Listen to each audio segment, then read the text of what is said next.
Gloire à Dieu, alléluia, que le Seigneur notre Dieu nous bénisse et qu'il nous fortifie. Frères et sœurs, nous sommes tous à la fin des temps et nous avons besoin d'avoir les yeux sur Christ. Seigneur, nous te bénissons, nous te rendons grâce, te disons infiniment merci de nous donner l'occasion chaque jour, Seigneur notre Dieu, de méditer ta parole et de nous approcher de toi. Donne-nous aujourd'hui de contempler ta gloire et, Seigneur notre Dieu, de nous éprouver nous-mêmes, que je diminue, Seigneur, et que tu parles à ton peuple, tu parles à ces millions de personnes qui nous suivent. La gloire, le règne, la puissance à toi et à toi seul. Louange à toi, Seigneur, au nom de Jésus-Christ. Amen. Que notre Dieu vous bénisse et qu'il vous garde. Frères, ayons les yeux sur Jésus. 2 Corinthiens chapitre 3, 2 Corinthiens chapitre 3, le verset 17. 2 Corinthiens chapitre 3, le verset 17. Et le verset 18 aussi va nous aider. Or, le Seigneur, c'est l'Esprit.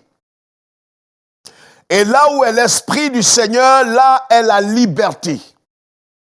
Nous tous qui, le visage découvert, contemplons comme dans un miroir la gloire du Seigneur, nous sommes transformés en la même image de gloire en gloire, comme par le Seigneur l'Esprit. Alléluia. Voilà ce que nous déclare le Saint-Esprit par la bouche de Paul dans sa deuxième épître aux Corinthiens. Frères et sœurs, nous avons besoin de comprendre ces choses aujourd'hui.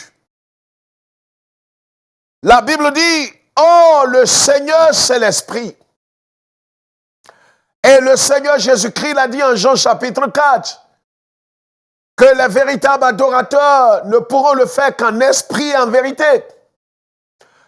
Parce que le Seigneur est esprit, et si quelqu'un veut adorer Dieu, c'est en esprit qu'il pourra le faire.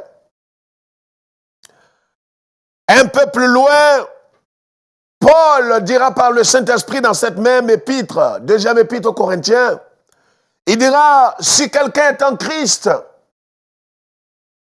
si une personne est véritablement en Christ, si une personne a rencontré Christ, si une personne a entendu l'évangile véritable de Jésus et s'est repenti, s'est détourné de sa mauvaise voie pour se tourner vers Christ par la foi, alors cet homme devient une nouvelle créature et les choses anciennes passent et toute chose est devenue nouvelle. Voici la problématique aujourd'hui dans l'Église. Nous confondons tous ceux qui sont des fidèles. Nous confondons nos membres à tous ceux qui sont véritablement nés de nouveau. C'est pourquoi le thème que je voudrais humblement partager avec vous est intitulé « Êtes-vous réellement né de Dieu ?» Êtes-vous réellement né de Dieu? Est-ce que vous avez le témoignage du Saint-Esprit que vous êtes né de Dieu? Parce que une grande confusion s'empare de l'Église. Nous avons toutes sortes de choses. La psychologie est rentrée dans l'Église depuis des décennies. Nous avons des principes qui ne sont pas des principes chrétiens. Des principes bibliques qui sont rentrés dans l'Église. Êtes-vous réellement né de Dieu? C'est la question à laquelle nous devons répondre aujourd'hui. Est-ce qu'en nous examinant, comme dit Paul, toujours aux Corinthiens, examinez-vous vous-même pour savoir si vous êtes de Dieu? Bien-aimés frères et sœurs, messieurs, dames, est-ce que réellement vous êtes de Dieu? Vous êtes réellement né de Dieu? Je ne demande pas votre assemblée, je ne demande pas votre dénomination, je ne demande pas qui est votre archevêque ou votre bishop. La question, êtes-vous réellement né de Dieu? Est-ce que vous avez la certitude du Saint-Esprit que vous êtes né de Dieu et que vous avez reçu Christ et que votre nom est inscrit dans le livre de vie? Certains vous diront, mais comment est-ce que nous pouvons le savoir? Bien sûr que si. Si réellement vous êtes né de Dieu, vous devez le savoir. Ce n'est pas le pasteur, votre dévancier, qui doit vous dire que vous êtes sauvé. Il peut le savoir par l'Esprit de Dieu et le fruit que vous portez, comme a dit Jésus. Mais vous devez répondre vous-même à cette question. Est-ce que réellement vous êtes né de Dieu? Avez-vous la certitude que vous êtes né de Dieu? C'est ce que Paul dit ici. Et c'est pourquoi aujourd'hui la confusion est grande parmi les chrétiens évangéliques. On voit des gens qui sont venus à l'église, qui ont fait des prières, qui sont tombés en transe. On a coupé des cordons ombilicaux de leur mère d'après les principes de démonologie. Et c'est pourquoi la confusion est grande. Les gens vous diront qu'on peut être chrétien et être possédé. On peut être chrétien né d'un voyant l'Esprit de Dieu et avoir des malédictions générationnelles. Quel blasphème! Oui, je sais à l'intérieur de moi que certains seront renversés parce qu'ils se diront certainement qu'est-ce qu'il raconte cet homme. Peu importe ce que vous avez comme diplôme, peu importe ce que vous avez comme connaissance, est-ce qu'un homme réellement né de Dieu peut être possédé, être sous le contrôle des démons? Il n'y a aucune base biblique dans la Bible. Pas de traces bibliques dans la Bible. Ne prenez pas vos expériences qui ne sont pas bibliques pour des expériences pour l'évangile. Aujourd'hui, dans certains milieux, vous allez voir, on va se repentir à longueur de journée pendant 60 jours, 120 jours. On continue de se repentir, de se repentir. On doit couper les liens, on doit briser les liens, on doit couper les liens. À la fin, les gens rentrent dans un système d'esclavage, de manipulation, même des églises insoupçonnées, insoupçonnables. La question, êtes-vous réellement né de Dieu? C'est vous qui devez répondre à cette question. C'est vous qui devez répondre à cette préoccupation. Vous devez avoir le cœur net. Est-ce que vous êtes né de Dieu? Et si vous êtes né de Dieu, est-ce que vous avez la paix, la certitude du Saint-Esprit? Parce qu'en vérité, lui qui est le plus habilité à nous dire les choses de Dieu, à nous donner la certitude et l'assurance, c'est le Saint-Esprit. Ce n'est pas le mentor. Le mentor. Vous comprenez? Le véritable mentor, c'est le Saint-Esprit. On peut avoir des conseillers spirituels, je n'en doute pas, et je ne renie pas cela. On peut avoir des conseillers, des pères dans la foi, pas des dictateurs, pas des maîtres, pas des gens que nous allons voir comme des dieux, parce que c'est de cela qu'il s'agit. Êtes-vous réellement né de Dieu? L'apôtre par le Saint-Esprit dit, « Oh, le Seigneur, c'est l'Esprit. » Oh, le Seigneur, c'est l'Esprit. Ça veut dire qu'en matière de seigneurie, c'est l'Esprit. On ne peut pas parler du Seigneur sans parler de l'Esprit. Vous comprenez ce que je dis? On ne peut pas parler de Jésus sans parler de l'Esprit. Le Seigneur est Esprit. Est-ce qu'il n'est pas distinct du Père, du Fils et du Saint-Esprit? Jésus est distinct du Père. Là encore, il faut comprendre les choses. Il est distinct du Saint-Esprit. Oh, le Seigneur, c'est l'Esprit. Et là où est l'Esprit du Seigneur, là est la liberté. Voici ce qui est mal perçu par plusieurs parmi nous. Si réellement vous êtes né de Dieu, si réellement vous êtes devenu une nouvelle créature et que vous êtes passé de la mort à la vie, c'est de cela qu'il s'agit. Vous êtes passé des ténèbres à la lumière. Vous n'êtes pas passé des ténèbres à une moitié de lumière et un peu de ténèbres, mais vous êtes passé des ténèbres à la lumière de la puissance de Satan en Jésus-Christ. Quelqu'un ne peut pas être encore sous le contrôle, ne peut pas être maintenant sous le contrôle de Christ et être encore tenu par Satan. Les arguments que vous tenez, les liens ancestraux pour de l'escroquerie, pour escroquer, voler, maintenir les gens dans l'esclavage. Il faut arrêter cela. Les hommes sont fatigués. Vous les manipulez avec l'esprit de Jézabel, avec un esprit de manipulation, un esprit de divination pour certains. Il faudrait que l'Église ouvre ses yeux. Vous comprenez? On ne peut pas continuer ainsi. On ne peut pas s'appuyer sur vos expériences qui n'ont aucune base biblique. Êtes-vous réellement né de Dieu? Vous comprenez? Alors si réellement vous êtes né de Dieu, il y a des choses qui doivent vous caractériser. Et l'une des choses les plus importantes, c'est la liberté. La liberté n'est pas le libertinage. La liberté n'est pas la folie de faire ce que je veux comme je veux.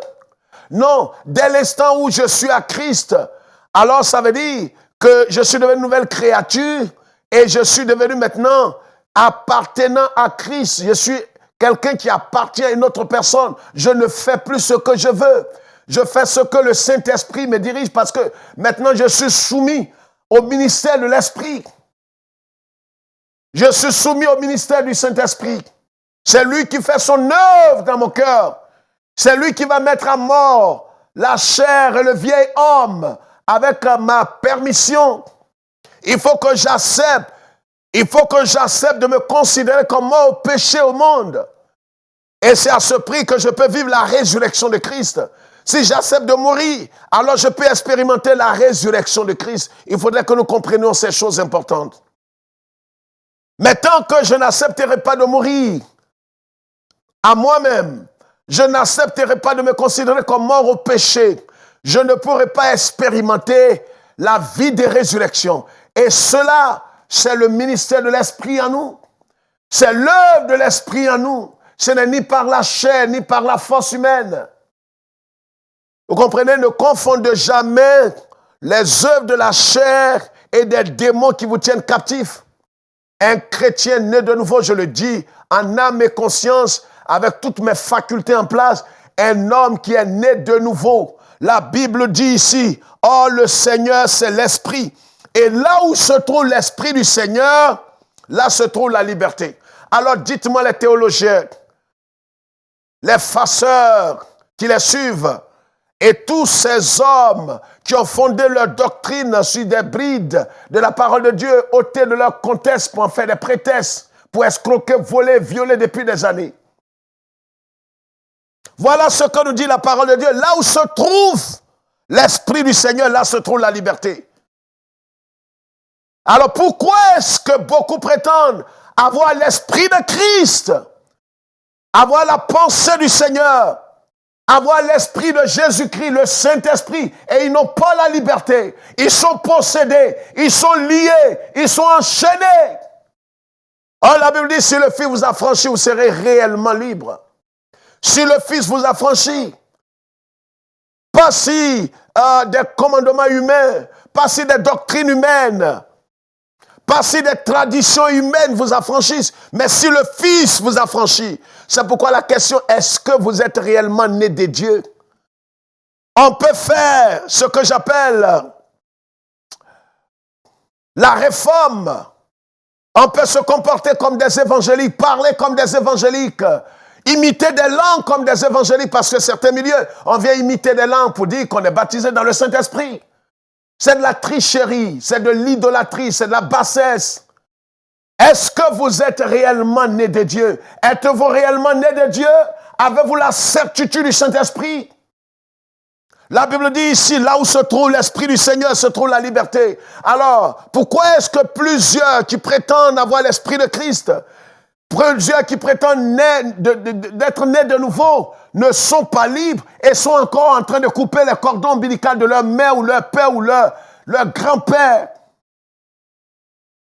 Répondez-moi, frère. Arrêtez cette escroquerie morale.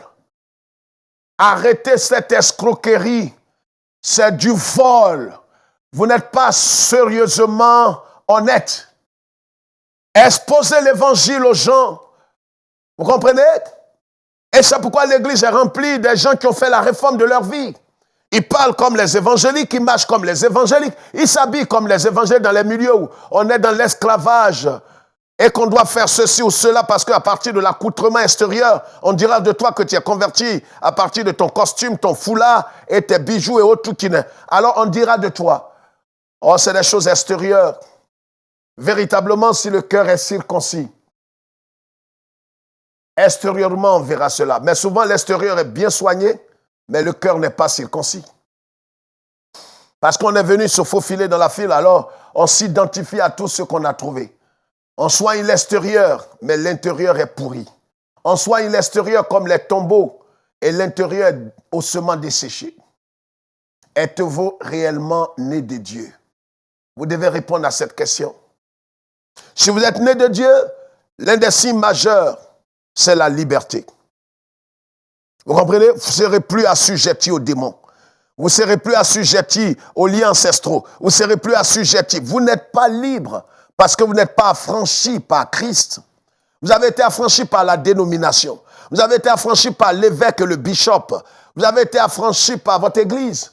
Mais le jour que vous serez affranchi par Jésus-Christ, vous serez parfaitement libre. C'est Jésus qui le dit.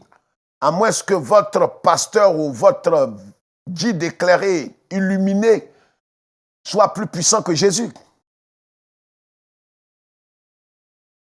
Ce qui ne peut exister. Voilà ce que dit la parole de Dieu, bien-aimés frères et sœurs.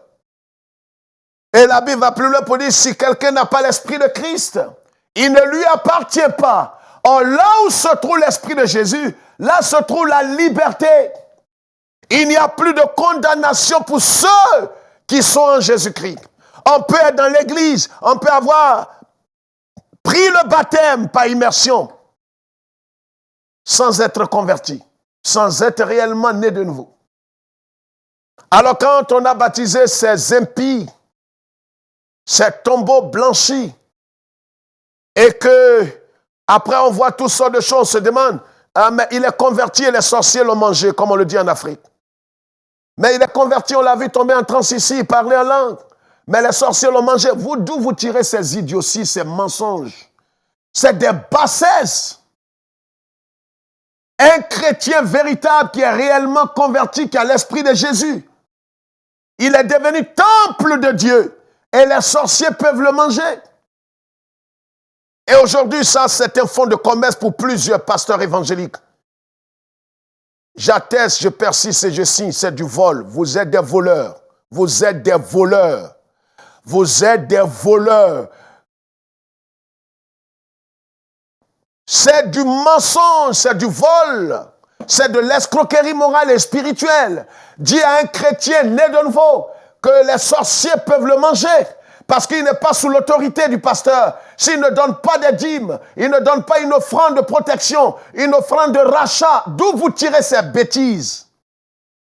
C'est immoral. Et des pasteurs pour qui on avait un peu de respect par le passé, 20 ans, 30 ans, sont tombés dans ces pièges. Des églises qui se prennent pour l'ombris de la terre sont dans ces mêmes bêtises. Des gens sont pendant 40 jours en train de couper le cordon de leur grand-père. Vous allez remonter jusqu'à Adam. Vous ne voyez pas votre bêtise? Êtes-vous réellement en Christ? Donc malgré que vous soyez en Christ, vous êtes maudits. Quelle bassesse! Voilà ce que la Bible dit en Romains chapitre 8. Romains chapitre 8. Même si votre pasteur vous a dit que vous êtes converti, est-ce que vous avez intérieurement le Saint-Esprit, vous l'a dit vous-même? L'Esprit lui-même rend témoignage à notre esprit que nous sommes enfants de Dieu. C'est le Saint-Esprit qui est bien placé. C'est le Saint-Esprit qui a habilité à dire à un homme que tu es né de nouveau, tu es sauvé. C'est pas le pasteur, c'est pas une église, c'est pas une dénomination. Êtes-vous réellement né de Dieu? Si vous êtes né de Dieu, premièrement, vous aurez la liberté véritable. Pas le libertinage, où vous permettez d'être dans les orgies, dans la fornication, dans le vol, l'escroquerie, non. Parce que là encore, c'est une autre doctrine, les gracistes. Dès qu'ils sont sauvés, ils ne peuvent plus se perdre, donc ils vivent dans l'adultère, ils peuvent être des pédés, ils peuvent être des alcooliques, mais ils sont sauvés quand même. C'est des bassesses, c'est des insultes. Ça n'a pas de sens biblique, pas de base biblique. La Bible dit, si quelqu'un est né de Dieu, il a l'esprit de Dieu, il est libéré. Là où se trouve l'esprit de Christ, là se trouve la liberté. Tu ne peux plus être esclave des démons. Tu ne peux plus être possédé. Tu ne peux plus être sous la domination des démons. Et si tu l'es, c'est que tu t'es placé volontairement. Maintenant, le travail que tu dois faire, la délivrance dont a besoin un chrétien véritable, ce n'est pas chasser les démons de son corps. Il n'y a pas d'exemple comme ça dans la Bible. Je défie tous les docteurs en théologie. Je défie tous les prophètes, les archevêques et les patriarches. Je défie tous ces mentors. Où que vous soyez, Montrez-moi un seul passage dans la Bible où les apôtres ont chassé un démon du corps d'un chrétien né de nouveau. Arrêtez de voler les gens. On en a marre. On n'en peut plus. Arrêtez d'escroquer. Vous avez besoin d'argent, demandez à vos fidèles. Mais ne les mentez pas jusqu'à ce point. Les gens disent, mais c'est généralisé. Mais ce n'est pas parce que Dieu n'est pas dans la démocratie. Vous comprenez? Le Saint-Esprit lui-même rend témoignage à votre esprit que vous êtes enfant de Dieu. Vous aurez la liberté véritable. Vous n'êtes plus sous l'esclavage. Vous n'êtes plus sous la domination. Vous n'êtes plus possédé par un démon. Un chrétien né de nouveau. Si quelqu'un vous dit qu'il peut être possédé par un démon, regardez le droit dans ses yeux. Dites, tu es un menteur, un imposteur. Peu importe son titre, dites-lui que tu es un imposteur. Un menteur.